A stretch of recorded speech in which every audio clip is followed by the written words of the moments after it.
합심으로 예배로 나아가시겠습니다. 사랑해 주님 감사합니다. 오늘도 각 학교에서 예배 자리를 지키는 주님의 자녀들이 주님 앞에 예배하고자 이 자리에 모였습니다. 주님, 우리가 오늘 이 자리에서 찬양하고 예배할 때 주님 안에서 자유케 찬양하게 하시고 또 이 예배를 통해 주님을 경험하는 은혜의 시간이 되게 하여 주세요. 또 우리가 주님 안에서 하나 되어 살아갈 때 믿음의 사람이 되어 주님만 바라보며 나아가는 공동체 되도록 인도하여 주세요. 오늘 예배 가운데 함께 하실 주님을 찬양합니다. 감사드리며 예수님의 이름으로 기도드립니다. 아멘. 할렐루야. 5월 스쿨처치 예배 자리에 나오신 여러분들 주님의 이름으로 축복합니다. 우리 옆 사람과 이렇게 인사하실까요? 하나님이 당신을 사랑하십니다. 하나님이 당신을 사랑하십니다. 우리가 한 달간 학교에서 예배의 자리를 지키다가 오늘 우리가 이 자리에 모였습니다. 각자의 삶이 어떠했는지 옆에 있는 친구가 또 우리 서로가 다 알지는 못하지만 분명한 것은 주님이 함께 하셨기에 우리 삶이 소중했다는 것입니다. 5월을 마무리하고 6월을 시작할 때에는 우리 기도 모임과 그 안에 한 사람 한 사람을 통해 주님의 사랑이 나타나는 우리가 되길 축복합니다. 이 시간 찬양하실 때 모두 자리에서 일어나셔서 옆 사람을 축복하면서 찬양하기 원합니다.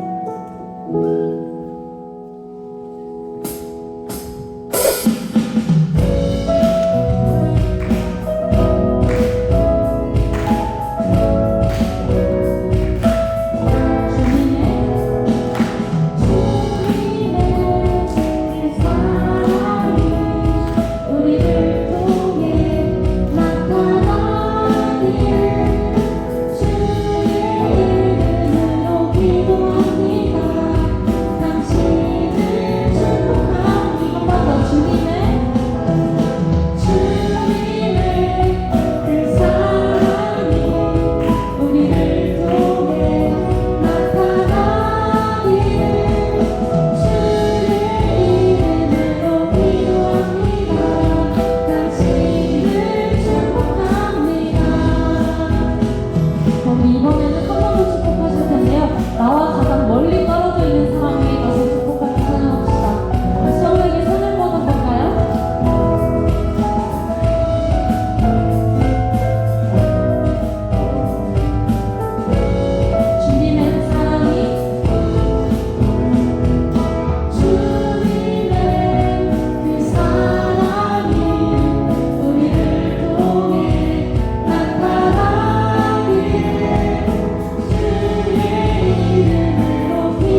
우리의 마음이 회복되고 또 우리의 삶의 고백이 되기 원하는 마음으로 찬양하며 나아가시겠습니다.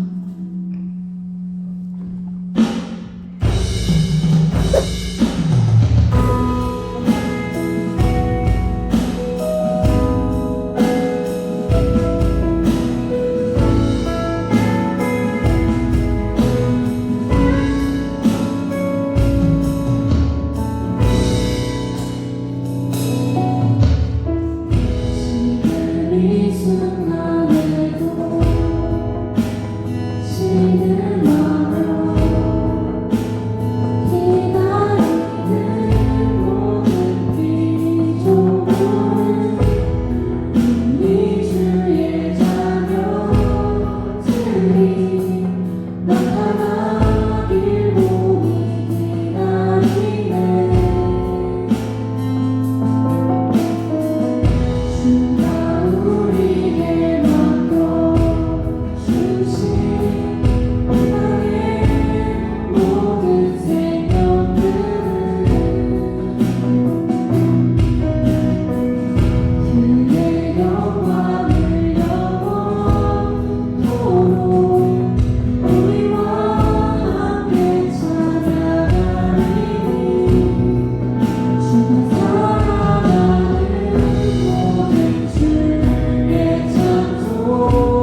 우리가 주와 동행하는 삶 살게 해달라고, 또 오늘 드려지는 스쿨처치 예배를 통해 진정한 삶의 예배를 드리는 주님의 자녀가 되게 해달라고 예배를 위해 기도하며 나아가시겠습니다.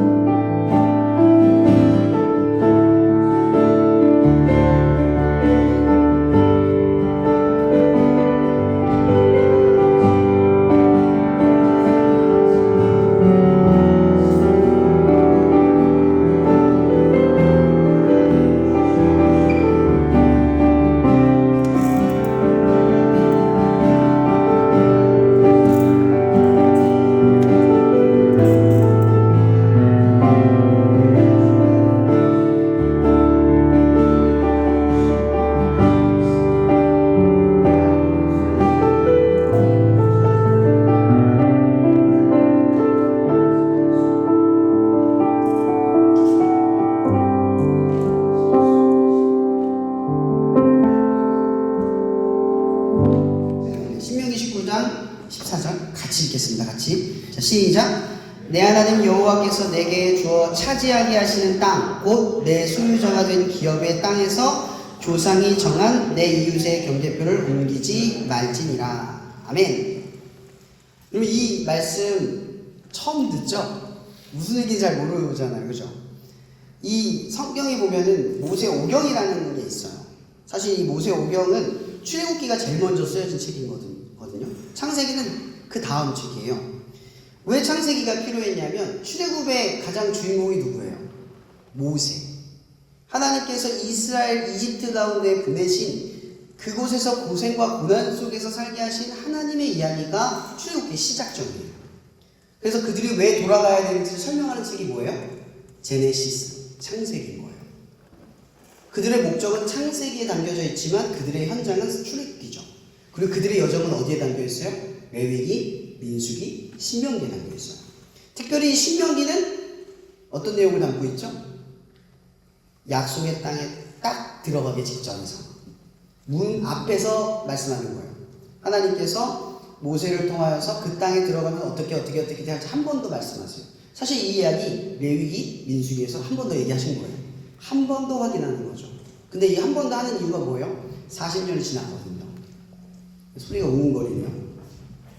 40년이 지났어요. 왜 40년이 지났죠? 성경 잘 알잖아요, 그죠? 이 내용은 알잖아요. 왜 40년이 지났어요? 약속의 땅에 들여보냈더니 그 땅이 마음도 안 들고 그 땅에 있는 사람들이 이길 자신도 없고, 그래서 돌아오자마자 10명의 정탐꾼이 어떻게 해요? 그 땅은 젖과 꿀이 흐르는 땅입니다. 이렇게 말을 하면서도 그 안에 있는 뭐예요? 거민들은 너무나 크고 우리는 메뚜기 같습니다. 이런 말을 해요. 그것 때문에 이스라엘 사람들은 40년을 유린하게 돼요. 결국 그렇게 말했던 세대들은 다 죽어요, 광야에서. 하나님이 말씀하신 대로. 여러분, 중요한 것이 하나 있어요. 요즘 목사님이 책을 읽는 책 중에 하나가 가나안을 걷다, 그런 책이 있거든요. 그 책을 읽으면서 정말 많은 걸 깨달았어요. 무슨 주제를 많이 이야기하냐면, 그럼 하나님이 광야를 왜 걷게 하셨을까요? 그냥 바로 약속의 땅으로 가면 되잖아요. 이집트에서 딱 건져내서 홍해 가르고 바로 도착하면 하이패스잖아요. 끝났잖아. 하나님의 기적이 딱 끝나면 돼요, 깔끔하게. 근데 왜 그 사이에 광야를 만들었을까? 그 여정을 만들었을까? 이 이야기는 여기서부터 거슬러 올라가요. 하나님께서 이스라엘을 맨 처음 구원할 때 10가지 재앙으로 구원하셨죠. 사람이 할 수 없는 일, 그리고 사람이 감당할 수 없는 일로 그들을 구원했어요. 그리고 그 다음에 하신 일이 뭐예요? 그들이 가장 두려워했던 애굽왕 바로를 이기신 하나님을 보여줬어요. 어디서? 홍해 앞에서. 그걸 건넜어요. 그럼 이제 이스라엘 사람들은 어떤 사람들이 됐냐면 이 바로왕을 이긴 하나님을 믿는 백성이 된 거예요. 그죠? 그 다음 어디로 갔어요? 시내산에 갔어요.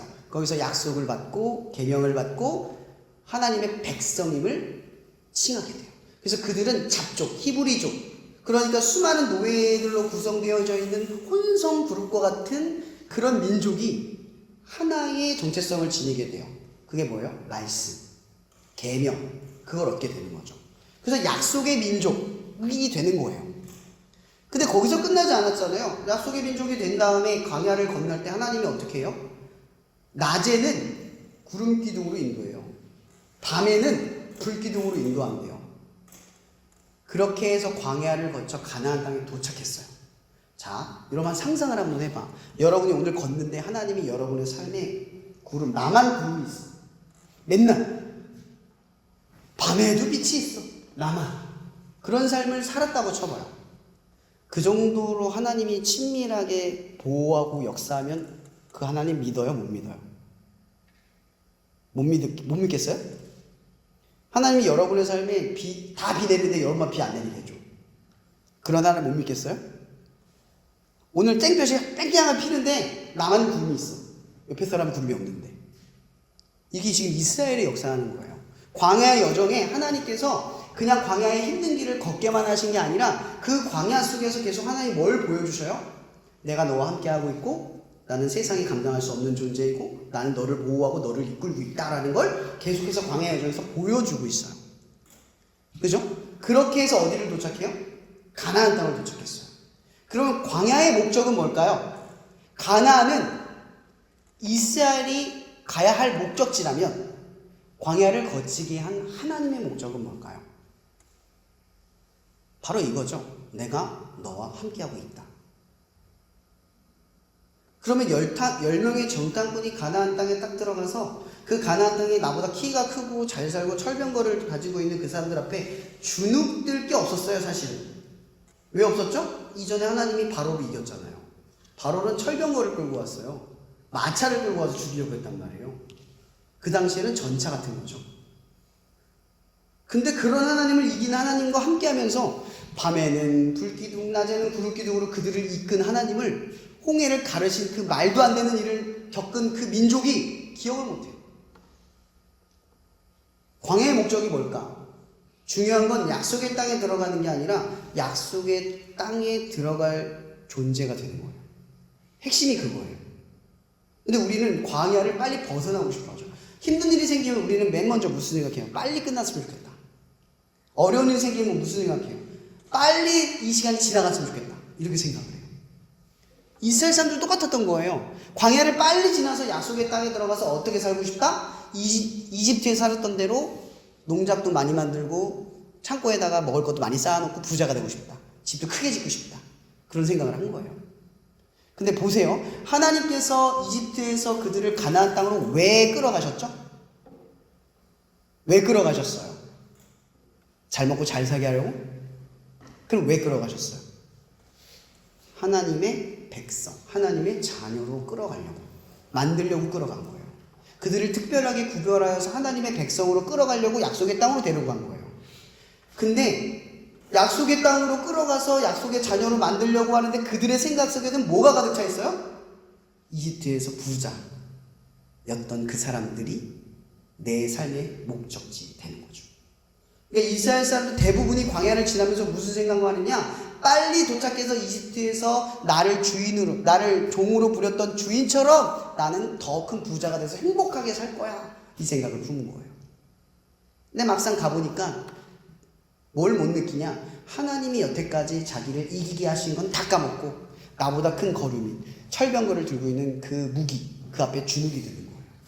근데 딱 두 사람, 여호수아와 갈렙. 그 두 사람만 뭘 해요? 뭐를 해요? 다른 말을 하죠. 우리는 메뚜기 같다라고 했던 그 사람들 앞에서 이런 말을 해요. 하나님이 이기게 하실 겁니다. 이렇게 말을 해요. 그러니까 당연한 거잖아요. 당연한 건데 당연하지 않은 말을 10명이 한 건데 그 당연한 말을 하다 돌로 쳐 죽이려고 해요. 이 사건 때문에 40년을 유린하게 돼요. 근데 중요한 건 여호수아와 갈렙은 광야에서 배웠어요. 뭘 배웠어요? 하나님이 이기게 하신다. 하나님은 세상을 지었다. 그런 하나님이 나와 함께하고 있다. 우리는 그 민족이고 그 백성이다. 그 자녀다. 라고 하는 정체성이 여호수아와 갈렙에게는 있었던 거예요. 근데 다른 사람들은 없었던 거죠. 광야에서 배워야 할 게 있는데 광야에서 배우지 않은 것들이 있다는 거죠. 이런 기도 모임 시작하니까 어때요? 응원해줘요? 와, 니네들 믿음 좋다! 니네 잘하고 있다! 막 장소 막 빌려주나요? 막 애들이 박수 쳐주나요? 야, 너 믿음 짱인데? 이러나요? 어때요? 약속을 믿고 행동으로 옮기자마자 뭐가 시작돼요? 광야. 예상치 않은 상황, 장소가 바뀌거나 갑자기 뭐 학교 스케줄 때문에 모임 못하게 되거나 지금 여우 같은 경우는 지금 갑자기 책 읽기를 하는 바람에 줌으로 모이고 있어요. 상황을 어떻게든 바꿔가면서 뭘 하려고 해요. 중요한 건 이 광야가 계속 생겨요. 근데 신기하게도 하나님을 위해서 뭔가를 하면, 시도를 하면 안 될 것 같은 일들이 되는 걸 경험하게 돼요. 광야에서 우리가 늘 경험해야 되는 사실들이 이런 거예요. 상황이 아무리 뒤죽박죽으로 꺾여도 하나님을 믿는 사람들이 가나안, 이 광야에서 해야 할 일을 깨닫고 행동으로 옮기면 하나님이 나와 함께하고 있다는 사실을 보여준다는 거죠. 자, 오늘 말씀이 바로 그런 주제예요. 이 경계표라는 게 뭐냐? 사실은 이게 민수기 34장 1에서 15절의 말씀인데, 이 얘기는 뭐냐면 민수기는 아직 하나님의 약속의 땅에 못 들어간 거예요. 근데 들어갔을 때 너희들 이렇게 해라 라고 말한 게 뭐냐면 경계선을 만들어줘요. 충청북도, 강원도, 그죠? 평안북도 뭐 이렇게 나눈 것처럼 도를 나누듯이 지파별, 12지파별로 도를 나눈 거예요. 그래서 어디부터 어디까지, 어디부터 어디까지. 또 그 안에는 또 뭐가 있어요? 사람들마다 자기가 살아야 할 경작지와 집의 터가 있잖아요. 그게 있어요. 그러니까 이게 뭐냐면, 경계표라는 게 뭐냐면 사람들과 사람들 간의 경계표, 사는 거주지의 경계표, 농장지의 경계표인 거예요. 그러니까 오늘 말씀의 경고가 뭐냐? 경계표를 옮기지 말라, 이 뜻이에요. 이게 무슨 얘기냐면 하나님께서 약속의 땅에 너에게 준 약속대로 그 땅을 너희가 갖되 그것이 더 많이 가진 자에게 더 많이 분배되고 못 가진 자에게 덜 분배되는 그런 세상이 아니라 누구에게나 동일한 자리와 동일한 목적으로 동일한 장소가 있다. 왜? 이 땅의 주인이 누구니까? 하나님이 준 거니까. 돈이 많이 번 사람이 땅의 주인이 아닌 거예요. 애초에 이 약속의 땅이라고 하는 건 약속의 땅. 그러니까 누가 약속한 땅? 하나님이 약속한 땅. 하나님이 주인인 땅인 거예요. 그러니까 이스라엘 사람들이 마음대로 거래를 하거나 바꿀 수 없는 땅인 거예요. 애초에. 오죽하면은 이스라엘에서는 예를 들어서 어디는 경작이 잘 되고 어디가 안 될 거 아니에요. 그 빈부격차가 당연히 생기죠. 그럼 이거를 방지하기 위해 어떻게 했냐? 빚을 내주되 7년이 되면 다시 그 땅을 돌려주게 돼 있어요. 그러니까 결국은 그 땅의 주인이 그 땅의 주인이 되도록 영원토록 지속이 되도록, 그래서 빈부의 격차가 생기지 않도록 만드는 거예요. 근데 이 경계표, 이게 뭐냐? 늘 우리 끝에 있는 거예요. 이걸 넘을까 말까? 넘을까 말까? 여러분, 하나님 앞에 주로 뭘 물어보시나요? 목사님이 제일 많이 받는 질문들이 보면은 뭔지 아세요? 목사님, 이거 해도 돼요? 안 해도 돼요? 이거 하면 되죠? 안 돼요? 이거 하면 되나요? 안 되나요? 이 질문이에요.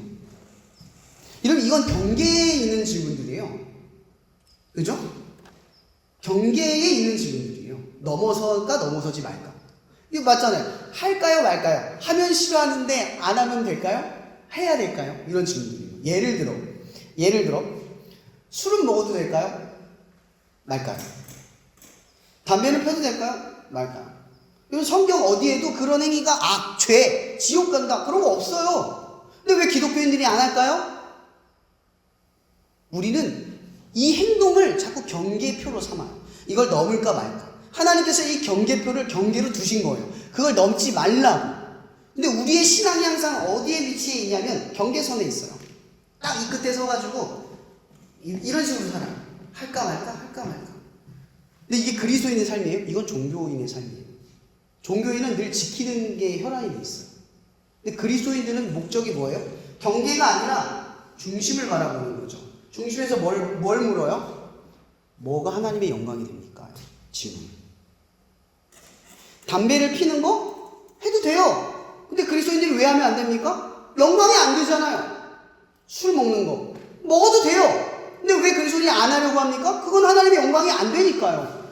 제가 문신하고 싶어요. 멋있겠죠? 근데 저 따라서 여러 사람들이 문신한다고 쳐봅시다. 이게 하나님의 영광이 됩니까? 이거예요. 그리스도인들이 살 때 중요한 건 경계표에 서서 이 경계표를 옮길까 말까. 여기까지 더 갈까? 여기까지 더 행복해도 될까? 이렇게 아슬아슬하게 신앙생활을 하는 게 아니라는 거죠. 애초에 하나님께서 에덴을 지을 때 에덴 동산의 선악과 생명나무 위치가 어디에 있어요? 어디에 있어요? 동산 중앙에 있어요. 동산 중앙. 왜 하필 동산 중앙이라 했을까요? 동산은 작은 언덕배기이지만 늘 우리가 걸을 때마다 보이는 장소를 의미를 하는 거예요. 그러니까 우리가 뭘 하든 간에 그걸 지나치게 돼 있고 무엇을 하든 간에 내 시야에 그게 들어와요. 그러니까 에덴 동산은 어떤 곳이냐면 하나님이 늘 인식되고 기억되고 지나칠 수밖에 없는 공간이라는 거예요. 거기가 에덴 동산이에요. 근데 애초에 에덴 동산은 어떻게 설계됐다? 하나님을 바라보는 장소로 설계됐다는 거죠. 그럼 그리스도인의 삶은 애초에 뭐예요? 하나님을 바라보는 삶으로 설계됐다는 거예요. 근데 이스라엘 사람들이 저 경계표, 하나님의 경계표를 옮기지 말라 이렇게 얘기했어요.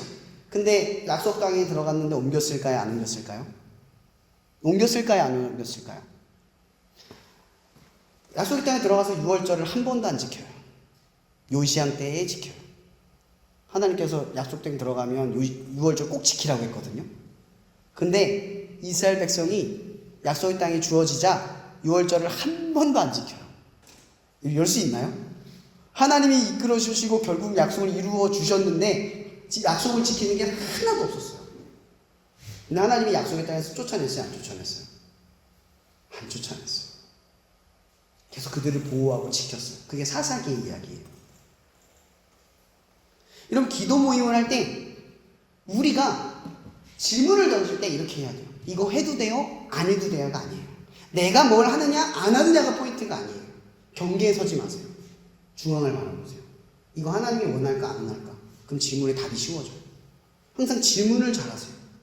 하나님을 위해서 하고 싶어요? 하나님이 싫어하는 걸 하기 싫어요? 아니요. 하나님이 원하는 걸 뭔지를 알아야 돼요. 어제 뜻하지 않게 영경이랑 성우랑 밤에 데이트를 했어요. 그래서 많은 이야기를 했죠. 여러분 성령님 아세요? 성령님? 이 기독교에는 성령님이라는 특별한 존재가 있어요. 이 성령님은 우리에게 하나님의 말씀을 깨달아서 하나님의 뜻을 이야기하시고 예수를 믿게 하시고 예수를 경험하도록 우리를 행동하게 하시는 하나님이에요. 행동하시는 하나님이죠. 실제로 여러분의 삶에 가장 많이 개입하고 여러분의 감정과 양심선에서 찌르고 또 깨닫게 하고 탄식하는 걸 느끼게 해서 하나님의 사람 때문에 돌아오게 만드는 분. 그게 성령님이에요. 성령님이 여러분들에게 하나님의 말씀을 가르쳐줘요. 근데 여러분 성경 읽어요? 왜 기독교인들이 성경을 읽어야 되는 줄 아세요? 여러분 하나님은 신비로운 분이 아니에요. 만약 하나님이 신비로운 분이라면 왜 성경책을 썼을까요? 우리가 볼 수 있는 글과 책으로. 그분은 충분히 이해할 수 있고 읽을 수 있는 분이라는 얘기예요. 하나님께서 여러분들에게 역사를 해요. 성령님께서. 오늘 하나님께서 너 오늘 이렇게 했으면 좋겠어 라고 하면 하나님이 한글로 이렇게 지금 저처럼 말하는 게 아니에요. 뭘 깨닫게 해요? 뭘 깨닫게 해요? 말씀을 깨닫게 하는 거예요. 말씀으로 하나님이 말씀하세요. 내 삶이 말씀으로 해석이 돼요. 근데 중요한 건 이거예요. 영어 단어를 모르는 사람이 외국인들이 얘기를 하는 소리를 듣고 이해를 할 수 있어요? 못하잖아요. 얼마나 아느냐에 따라서 언어를 이해하고 내가 받아들이는지가 결정이 나요. 그죠? 그럼 하나님께서 여러분들에게 말씀하게 하시는 것, 그러니까 성령을 통해서 여러분에게 말씀하는 것이 우리에게 고백되어지는 것은 성령을 얼마나 아느냐에 달려있는 거예요. 잘 모르겠죠? 하나님 뭔 말씀하는지도 몰라요.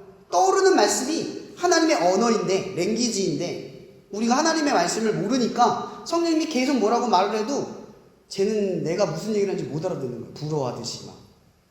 이런 상황이 벌어지는 거예요. 그럼 제가 중심을 바라보라고 이야기했잖아요. 그죠? 중심을 바라본다는 것. 그것은 결국 하나님이 뭘 말씀하시는가를 늘 생각하고 바라볼 줄 안다는 거예요. 이런 기도 모임을 할 때, 기도 모임을 지켜갈 때 가장 중요한 핵심은 장소도 아니고요. 몇 명의 사람들이 오느냐도 아니에요. 거기 오는 사람들 중에 한 명이라도 중심을 바라보는 사람이 있어야 돼요. 오늘 여기 여러분들 예배 드렸죠? 그죠? 아침 일찍부터 일어나서 오느냐 힘들었죠? 그죠?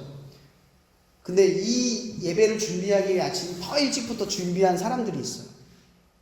여러분 하나님의 역사가 일어날 때 반드시 일어나야 할 일이 있어요. 항상 누군가를 앞서 보내요. 이스라엘을 위해서 모세를 보내듯이, 그죠?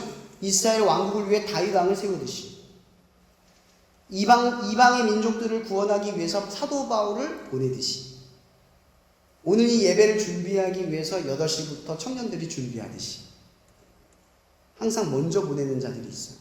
기도 모임은 어떤 사람들일까요? 얼마 전에 받은 질문이 있어요.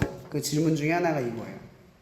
목사님, 기도 모임을 해야 되는 이유와 목적을 모르겠어요 라고 이야기를 해요. 여러분, 매일 기도 모임을 지키면 뭐가 달라지나요? 매일 기도 모임을 지키면 뭐가 역사하나요? 어때요?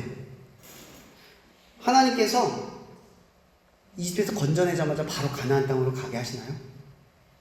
안 해요. 안 해요.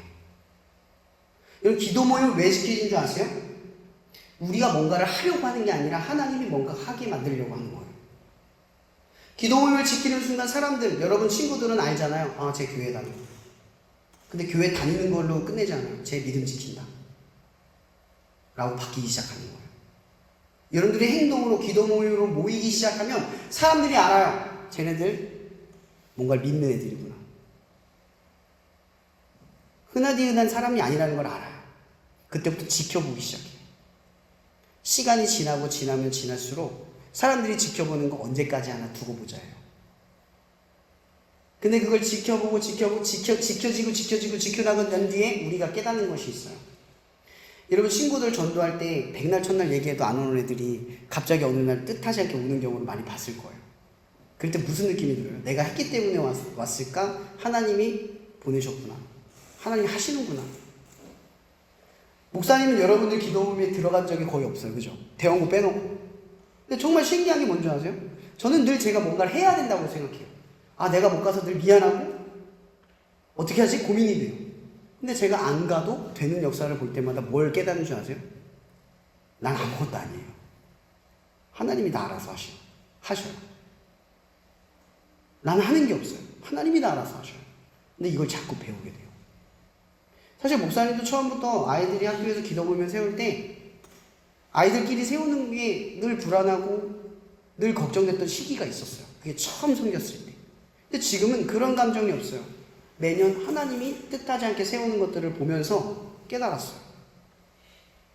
하나님은 알아서 하세요. 근데 하나님이 알아서 할 때 필요한 사람들이 있는 거죠. 누군가는 자리를 지키는 그런 친구들이 있는 거예요. 많은 사람들이 모이는 게 중요한 게 아니에요. 매일매일 지키는 그것이 중요한 거죠. 여러분, 여러분들이 기도 모임을 통해서 뭔가를 바꾸려고 하는 목적을 가졌을지는 몰라요. 하지만 반드시 기억할 게 있어요. 하나님이 기도 모임을 통해서 뭔가를 하실 거예요. 여러분들이 뭔가를 하기 전에. 근데 우리가 할 일이 있죠. 광야를 통해서 배워야 할 게 있어요. 이런 기도 모임을 매주 모일 때마다 뭘 경험하고 있어요? 뭘 배우고 계세요? 모임이 끝나고 난 뒤에 우리가 깨닫는 몇 가지가 있을 거예요. 내가 하나님을 잘 모르고 있구나. 잘 안 믿고 있구나. 혹은 내가 이것 덕분에 하나님을 이 자리에 찾고 있구나. 내가 이것 때문에 하나님을 위해서 살려고 하는구나. 그것들이 여러분 계속 쌓이기 시작해요. 여러분, 기도 모임을 지킨다라고 하는 건 경계선에 서 있지 않다는 거예요. 이런 대다수의 친구들이 기도 모임 안 지키는, 그냥 신앙을 지키는 친구들은 어떻게 살아가요? 경계선에서 할까 말까, 뭐 하면 되는지 안 되는지를 고민하고 살아가요. 근데 기도 모임 매주 모이는 여러분들 무슨 고민하세요? 뭐 이번 주 모임 어떻게 끌어갈까? 하나님이 원하는 걸 관심 갖기 시작하잖아요. 기도 모임을 지키는 것으로부터 여러분이 하나님이 원하는 걸 마음에 품기 시작하잖아요. 이것이 시작이에요. 여러분의 광야. 그게 기도 모임일 겁니다. 이 경계표에서 여러분 떠나세요. 우리가 바라봐야 할 건 경계가 아니에요. 중심이에요. 그 중심에 뭘 바라보느냐. 그 씨름인 거죠. 이런 기도 모임을 사용할 때 고민이 많이 되고 걱정이 될 거예요. 머리가 복잡하고 어떻게 해야 될지 모를 때 딱 한 가지만 생각하세요. 뭐가 하나님의 영광이 될까? 영광이 되지 않는 일을 하지 마세요. 영광이 되는 일을 하면 돼요. 그러면 답은 쉬워지고 가야 할 길은 뻔해져요. 이런 것들이 여러분의 삶에 채워질 때 조금씩 여러분들의 경계선은 선명해지기 시작해요. 이게 뭔지 아세요? 거룩하다. 중심을 바라보는 것이 강력해질수록 여러분의 경계는 선명해져요. 이게 거룩이에요. 하나님이 원하는 바를 깨달아갈수록 그것이 더 많이 이해되고 많이 경험할수록 여러분들은 거룩하게 구별될 겁니다. 이 기도 모임은 여러분들이 학교에서 구별되는 거예요. 사람들이 여러분을 볼 때 저 사람이 하나님을 믿는 사람이고 그 하나님 믿는 사람 때문에 죄악으로 넘어가면 안 된다는 사실을 깨닫는 중심. 그게 여러분들의 역할이에요. 빛과 소금. 말씀을 마치려고 합니다. 우리 한 가지만 기억합시다. 경계에서 할까 말까를 고민하지 말고 중심을 바라보며 하나님의 영광이 뭔지를 경험하는 여러분이 되길 바랍니다. 여러분, 광야는 앞이 잘 보이지 않아요. 광야는 어디로 가야 할지도 몰라요. 광야는 의지할 게 하나도 없습니다. 기도의 자리에서 여러분들 의지할 게 없고 어디로 가야 할지 어떻게 할지 모를 때 광야의 목적이 있다고 했죠. 누군가 그러더라고요. 힘이 빠질 때 비로소 힘 있는 사람을 바라보게 됩니다. 기도의 자리에 섰을 때, 여러분 자리에 섰을 때 얼마나 삶의 역경이나 힘든 일이 지금 있는지를 모르겠어요. 전도서의 말씀처럼 너희가 공부할 때 창조주 하나님을 기억하라 라고 이야기했어요. 그러니까 힘들어 본 적이 없는 사람들은 하나님을 못 믿는 얘기예요. 그러니까 힘들다는 건 하나님을 만날 수 있는 유일한 기회이자 특권이라는 거죠.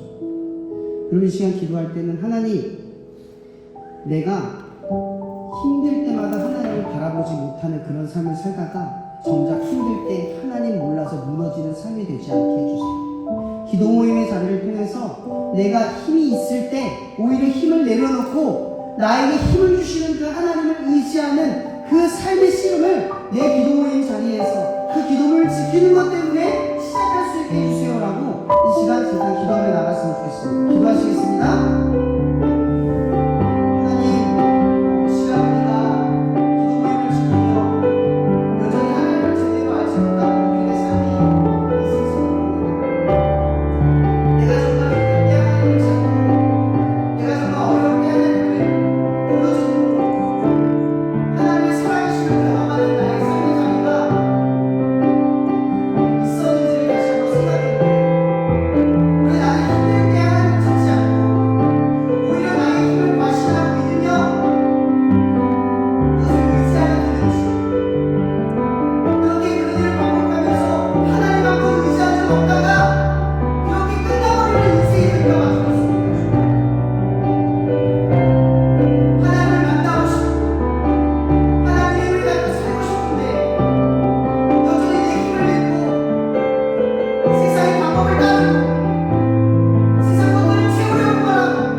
앞선 자들의 발걸음이 있는 것처럼 여러분들이 삶의 자리에서 기도 모임을 지킬 때 여러분 때문에 기도 모임에 오는 친구들이 있는 것도 아닙니다. 누군가는 앞서서 그 자리를 지킬 때 하나님께서 그 사람을 보내주십니다. 근데 앞선다는 건 굉장히 힘든 일입니다. 남들보다 한 발걸음 더 간다는 건 되게 힘들어요. 여호수아와 갈렙은 모든 사람이 떠났을 때에도 회막 가운데에서 지켰다고 성경은 기록하고 있어요. 사무엘은 모든 사람들이 회막을 떠났을 때에도 그 회막 가운데서 잠을 잤다고 성경은 기록하고 있어요. 그리고 성경 속에서 계속 이야기하는 건 남들보다 한 발걸음 더 나아가서 그 자리를 지키는 사람들 때문에 하나님의 역사가 계속해서 이어진다고 이야기합니다. 기도 모임을 통해서 여러분들이 한 발걸음 내딛는 그 행동 때문에 또 오늘 이 예배를 위해서 누군가는 헌신해준 그 한 발걸음 때문에 하나님의 역사가 이 땅, 충주 땅에서 계속 이루어지는 것이 있습니다. 이 시간 다시 한번 기도할 때는 하나님, 지금은 내가 알지 못해도 내가 앞선자가 되기를 원합니다. 내가 지금은 몰라도 한 발걸음 더 내디딜 수 있는 사람이 되기를 원합니다. 하나님을 모르는 열병의 정탐꾼이 아니라 하나님의 눈으로 보고 아무리 막강한 적이 있어도 이거 하나님이 주셨습니다라고 말할 수 있는 한 발걸음 내딛는 우리가 되게 해달라고 이 시간 다시 한번 기도했으면 좋겠습니다. 기도하시겠습니다. 하나님, 우리는 늘 게으릅니다. 예배가 끝나면 빨리 집 갈 생각이 어느 들고 기도를 하면 언제 끝나나 그 머리에 생각이 끝나지 않을 때가 있어요. 또 말씀을 대하면 왜 이렇게 많아? 이렇게 인간적인 생각이 들 때도 정말 있어요. 하나님, 지금은 내가 이론적으로 잘 모르지만 나는 언젠가 남들보다 앞서서 하나님의 역사를 준비하는 사람이 되기를 바라고 누구보다 한 걸음 더 나아가서 그 자리를 지키는 사람이 되기를 원합니다. 세상에 주눅 들어서 나는 메뚜기 같아 이렇게 말하는 거짓된 하나님의 자녀가 아니라 하나님이 말씀하셨어. 별거 아니야. 하나님이 주셨어. 그렇게 담대하게 세상 가운데 설 수 있는 하나님의 자녀가 되기를 원합니다. 내가 내딛는 한 발걸음 때문에 나의 시야가 달라지는, 내 생각이 달라지는 그런 삶이 되기를 원합니다. 내가 다윗처럼 13살의 양을 기르고 정말 아무 의미 없는 그 존재처럼 살아갔어도 공과 사자 앞에서 양떼를 지키며 여호와의 이름으로 나아갔던 누구도 발견하지 못한 그 삶의 모습을 지켜가는 것처럼 언젠간 골리앗 앞에 서서 수많은 사람들이 죽을까봐 두려워서 그 덩치 앞에 설 때 어린 나이에 십자가 그 앞에서 여호와의 이름으로 맞섰던 다윗처럼 우리도 골리앗 앞에 서서 세상에 서서 막연한 문제 앞에 서서 어려움에 봉착해서 여호와의 이름으로 담대하게 나아갈 수 있는 하나님의 자녀 되기를 원합니다. 한 걸음 더 내딛을 수 있게 도와주시고 한 걸음 더 지킬 수 있게 도와주시고 누구보다 앞선 자가 될 수 있게 우리를 인도하여 주시옵소서. 우리 친구들이 가야 할 길을 모르는 이 광야의 여정 속에서 하나님의 힘을 제대로 알고 제대로 누리고 제대로 역사하는 그 삶으로 가르쳐 주셔서 여호와의 이름으로 가장 큰 골리앗 앞에서도 떨지 않고 맞서서 이기는 하나님의 자녀가 되게 이 여정 속에서 반드시 약속의 땅에 어울리는 자녀가 되도록 이끌어주시고 완성시켜주시옵소서. 사랑해 주님 감사합니다. 오늘도 이렇게 우리를 이 자리에 불러주셔서 하나님의 말씀과 또 하나님의 역사 속에 우리를 거하게 해주셔서 감사합니다.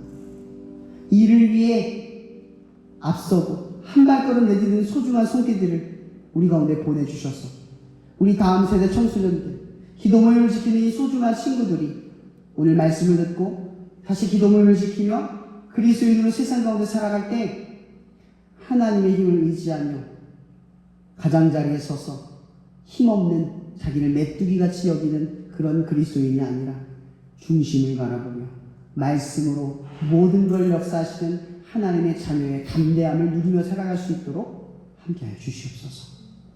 모든 것을 주님께 감사하며 살계신 예수 그리스도 이름으로 기도합니다.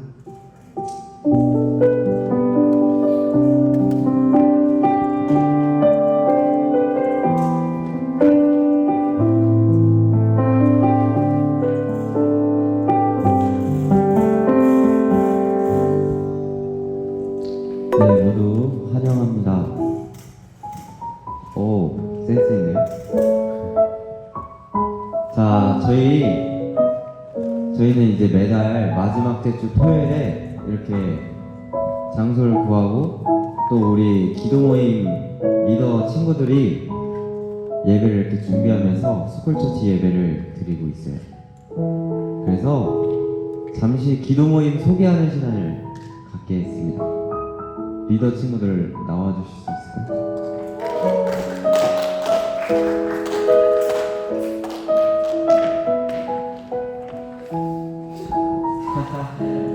저희 자기소개는 일단 밥 먹으면서 하고 여기 각 기도 모임 소개해 주시고 자기 소개해 주시면서 몇 시에 기도 모임이 이루어지고 있고 또 예배를 드리고 있는지. 저는 대원고 기도 모임을 맡고 있는 정결이라고 하고 저희 기도 모임은 매주 목요일마다 점심시간 후 1시 10분부터 1시 35분까지 총 한 20분, 25분 그 정도 동안 저희 기도 모임을 이끌어 나가고 있습니다. 감사합니다. 안녕하세요. 저는 예성여고의 베델이라고 하는 하나님의 집이라는 뜻의 기도 모임 리더를 맡고 있는 김주하입니다. 저희 베델은 매주 목요일에 점심시간에 1시 10분부터 1시 25분까지 한 15분 정도 같이 교제하고 있습니다.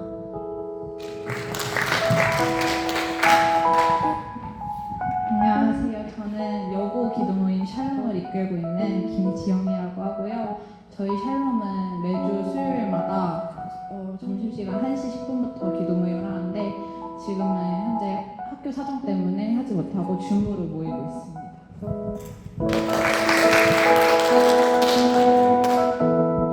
그리고 네, 말을 안 하고 이렇게 시켰는데도 잘 하시네요. 네, 저희가 두 번째로는 방학 때마다 이제 찬양 집회를 해요. 이렇게 예배, 아직 주아랑 별인 들어가시면 안 돼요. 방학 때마다 이제 이렇게 해서 1년에 한 번 조금 이 예배보다는 더 저희가 방학 동안 준비를 해서 연합 집회, 연합 예배를 드려요. 그래서 여고도 있고 뭐 대원고도 있고 예고도 있고 중상고도 있고 많은 친구들이 한 자리에 모여서 이 예배를 같이 준비해 나가는 찬양 집회를 네, 또 준비하고 있습니다. 그래서 이번에는 또 저희 주아랑 결이가 인도를 맡게 됐어요. 그래서 짧게 이번 바라크 집회를 어떻게 준비하게 됐고 또 주제를 또 잘 설명해 주시면 좋을 것 같습니다.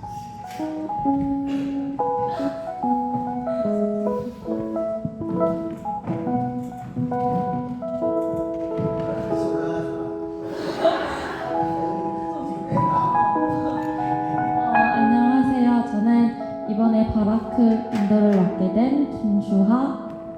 정결입니다. 이번에 바라크를 준비하면서 이제 주제를 먼저 정해봤는데요. 제가 생각합니다. 네, 이번 바라크 주제는 핫스팟입니다. 우리 핸드폰에 다들 핫스팟 기능이 있잖아요. 우리가 인터넷에 핸드폰을 접속하기 위해서는 이제 기지국에서 전파를 쏘는 그 사이에 우리가 들어가야 하는데 이것을 예배에 이렇게 접목시켜서 생각을 해봤을 때 우리가 드려지는 예배가 예배가 핫스팟이에요. 그래서 저희가 각자 삶으로 돌아갔을 때 저희가 핫스팟이 되어서 하나의 기지국이 되어서 하나님을 모르는 사람들 아니면 하나님을 알지만 믿지 않는 친구들이 저희를 통해서 하나님을 알아가는 자리가 되었으면 좋겠어서 핫스팟이라는 주제를 정했고요. 또 그 바라크 예배 집회가 뜨거운 장소가 됐으면 좋겠어서 그 바라크 집회 예배를 통해서 우리의 삶에서 드려지는 삶의 예배가 더 소중해졌으면 좋겠다는 핫스팟으로 정했습니다. 네, 감사합니다. 아주 훌륭하네요. 네. 이처럼 그렇습니다. 기도 모임을 우리 친구들이 하는 이유도, 이렇게 찬양 집회를 하는 이유도 우리가 흔히 아는 교회에서 예배를 드리는 것뿐만 아니라 어떻게 보면은 삶 전체를 하나님 앞에 예배 드리기 위함이고, 그렇기 때문에 우리 친구들이 어떻게 보면 삶의 가장 많은 부분을 또 차지하는 곳이 학교이거든요. 그래서 학교에 교회를 세우는 거고, 학교에 예배를 드리는 거고, 그리고 또 그 예배를 더 잘 드리고 많은 친구들과 함께하기 위해서 이런 찬양 집회를 하기 위함입니다. 네. 그래서 많이 관심 가져주시고, 인스타에 더 드림팀이라고 치면은 저희 계정이 뜰 거예요. 거기서 또 신청 받고 다양한 부분에서 또 섬길 수 있는 자리가 있기 때문에 많은 관심 가져주셨으면 좋겠고, 자, 이제 식사를 하러 갈 텐데, 식사 후에 저희가 준비한 레크레이션 활동이 있습니다. 조를 한번 보여주실 수 있을까요? 네. 1조 영욱결, 준영, 정은, 주아, 집사님, 진은, 준호, 목사님, 은총. 2조는 지영, 재민, 시백, 이라, 은서, 고은서, 네, 영경, 나무, 성우입니다. 이렇게 진행이 될 텐데, 이기면 또 상품이 있어요. 축하하겠습니다. 이 시간은 우리를 사랑하시는 사랑과 우리를 위해 모든 것을 내어주신 그리스도의 은혜와 날마다 이러한 사실을 우리에게 알려주셔서 경계선에 서서 우리를 메뚜기로 바라보지 않게 하고 중심을 바라보며 하나님의 자녀로 당당하게 이 땅에 살아가 계신 성령님의 교통 역사하심이 날마다 우리 친구들의 삶 속에 함께 하시기를 예수 그리스도 이름으로 축원하며 기도하옵나이다. 아멘.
하지만